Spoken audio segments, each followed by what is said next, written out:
Hello, my name is Bailey Vera and I will be introducing you to Ipswich Town Football Club and their history. I became a season ticket holder in 2018 and have been to hundreds of home games. My aims and objectives with this documentary is to focus on the key events and the history and get the club more popular. I would like to get people more involved with the football club. Today, I will be looking at the golden times of the 70s and 80s, the 90s into the 2000s, and the pain of the 2010s, and how we suffered relegation.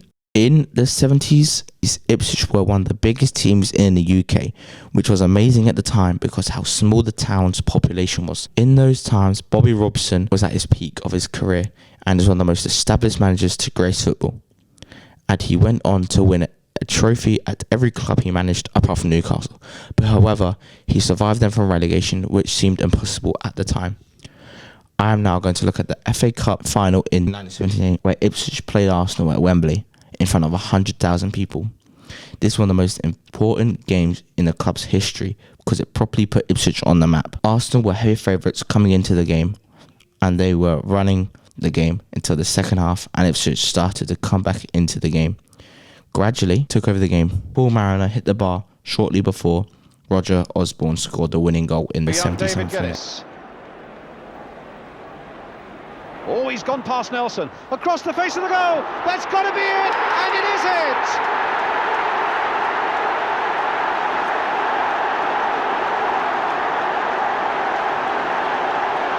Roger Osborne Held onto the final whistle. Mick Mills, the captain, collected the trophy in front of Ipswich fans. In the 90s, John Lyall was appointed and took them to fourth place in the 92, but was sacked when Ipswich were bottom in the Premiership in December 1994, and therefore he was replaced by George Burley in 1994. In the 94-95 season, Ipswich suffered the biggest Premiership defeat in history at the time, losing 9-0 to Manchester United. They were defeated in 3 playoff semi-finals in the 90s. In the 2000s, Ipswich got promotion into the Premiership after 5 years in the Championship by beating Barnsley 4-2 in the final. In the first season back, the club finished 5th. Also in that year, George Burley won Manager of the Year award, but the next season, in 2001-2002 season, Ipswich were relegated to the Championship. Once again, Ipswich then sacked Burley later on in that season, which I think is a disgraceful decision after what he done for the season before and how he won Manager of the Season. In the 2010s, Ipswich went through their worst time as a football club, and they were seriously declined as a business, and the football team lacked ambition.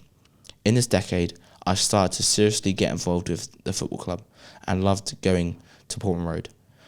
We had a lot of managers in the 2000s, such as Roy Keane and John Royal. We were absolutely awful from 2017 to 2020. The club's owners, Marcus Evans, was hated in the final few years at the club by the fans and players because he stopped caring about the club.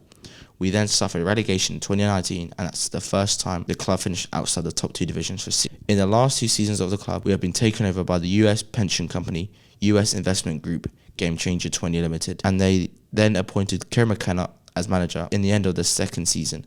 Ipswich finished 11th last season. We finished 2nd and got a total points of 98 points, which is the highest points Ipswich have ever got in a league season. And this season, we have won automatic promotion for the 2nd season in a row after we beat Huddersfield to finish a historic season for the football club. This has been a brilliant season for the football club after all the years of pain, and how exciting we are as a football club now going back into the Premiership.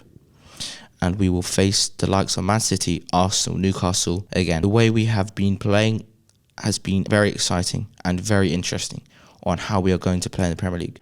Thank you for watching, and here's my favourite goals over the last 15 years. I hope you enjoy.